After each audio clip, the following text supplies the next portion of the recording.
Bonjour, dans cette vidéo, nous allons traiter la démodulation FSK comme suite à la vidéo précédente.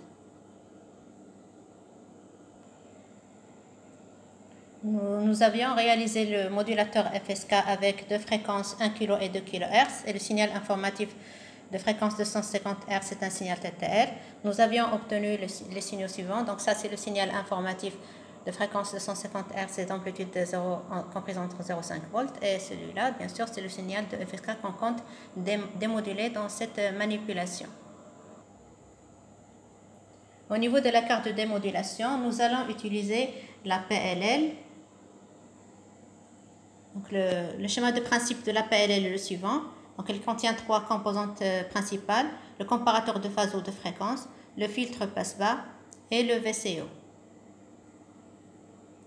Donc le VCO est un convertisseur tension-fréquence. Donc il génère à sa sortie une fréquence qui est proportionnelle à la tension d'entrée.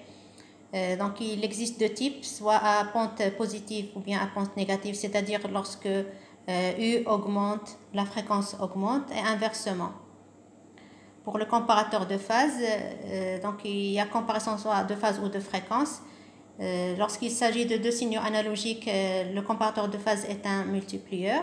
Lorsqu'il y a deux signaux qui sont numériques, on fait appel au exclusif pour le comparateur numérique. Et il existe aussi des comparateurs qui comparent un signal qui est numérique avec un signal qui est analogique. Pour le filtre passe-bas, donc c'est un filtre passe-bas ayant une fréquence de coupure qui doit être calculée en fonction de la plage de conversion du convertisseur, en fonction de Fmax et Fmin de la zone linéaire du convertisseur. La fréquence instantanée du VCO à sa sortie va être comparée avec la fréquence instantanée du signal modulé FSK qui est égal à F0 plus delta F fois A de T. Une fois que la PLL est verrouillée, la fréquence à la sortie du VCO va être égale à F0 plus KVCO fois la tension délivrée par le filtre passe-bas. Donc c'est la tension de commande.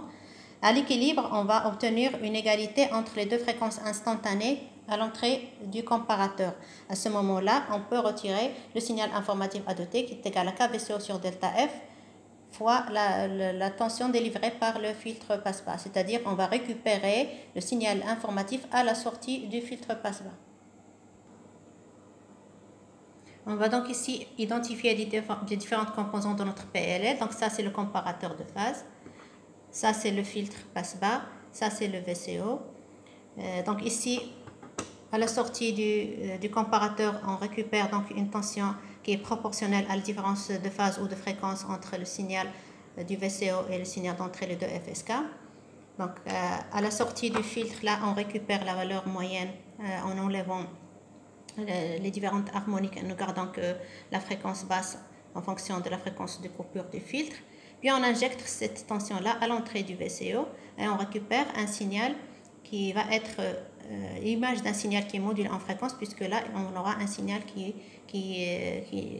un signal basse fréquence sinusoïdale. Ce filtre-là, c'est un filtre de lissage, et là c'est un comparateur de tension qui va nous servir en fonction d'une tension de référence à mettre en forme le signal de sortie, c'est-à-dire le signal informatif récupéré après démodulation. On va prendre donc le signal modulé à la sortie de la 2FSK et on va l'injecter à l'entrée de la PLL. Il faudra s'assurer qu'on est sur la position FSK. On va commencer par ouvrir la PLL et enlever le filtrage et regarder sur l'oscilloscope la sortie du VCO et l'entrée du comparateur de phase qui est le signal de FSK. Sur l'oscilloscope, on obtient les deux signaux. Le premier, c'est le signal de FSK. Et là, c'est la sortie du VCO qui oscille à une fréquence libre. Dans ce cas-là, une patte d'un circuit TTL en l'air, elle correspond à 5 volts. Donc, c'est comme si l'entrée du VCO était accordée à 5 volts. Et notre oscillateur, il oscille à la fréquence à peu près de 1,5 kHz. Si vous voulez, vous pouvez la mesurer.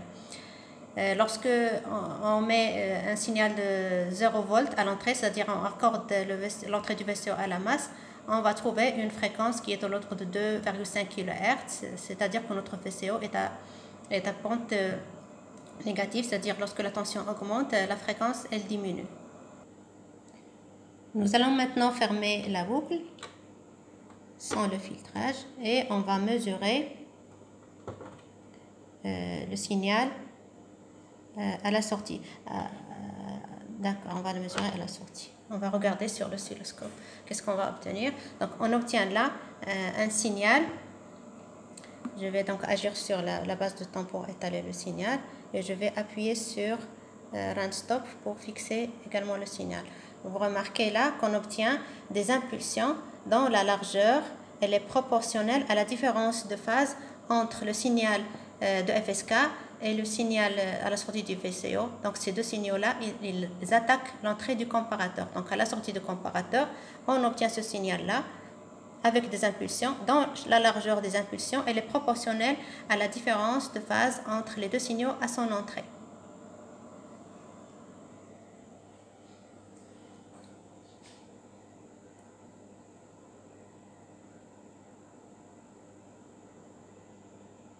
Maintenant, on va ajouter le filtre en accordant la capacité de l'extérieur. C'est un filtre RC, donc c'est un filtre passe-bas. Et on va regarder qu'est-ce qui va se passer sur l'oscilloscope. Donc on remarque bien qu'on a obtenu à la sortie du filtre passe-bas la valeur moyenne du signal à la sortie du comparateur en éliminant toutes les composantes de fréquence supérieure à la fréquence de coupure du filtre. On obtient donc le signal, une image du signal informatif.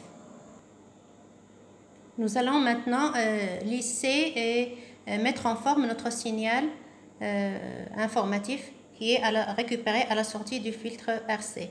Donc on va passer par un filtre RC. Donc je vais prendre la première sonde et la mettre à la sortie du filtre RC. Et nous allons mettre la deuxième sonde sur la tension de référence qui va être utilisée par le comparateur de tension pour mettre en forme le signal à la sortie. Donc on va regarder sur l'oscilloscope le résultat obtenu.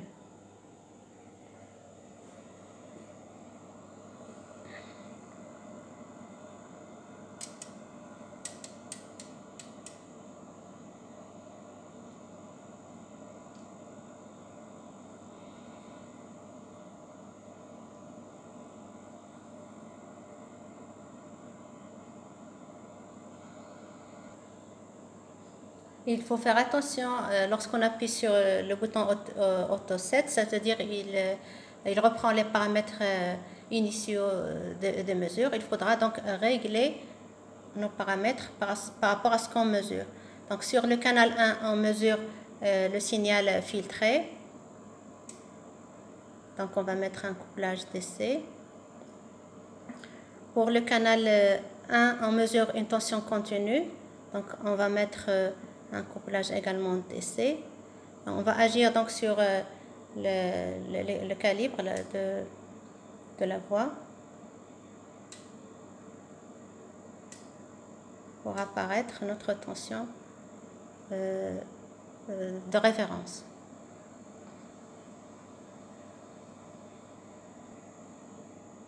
On va maintenant régler le zéro des deux spots sur au milieu de l'écran. Donc on appuie sur position à 0. La même chose pour le canal 1. On met position à 0. Donc on choisit le même calibre pour les deux fois.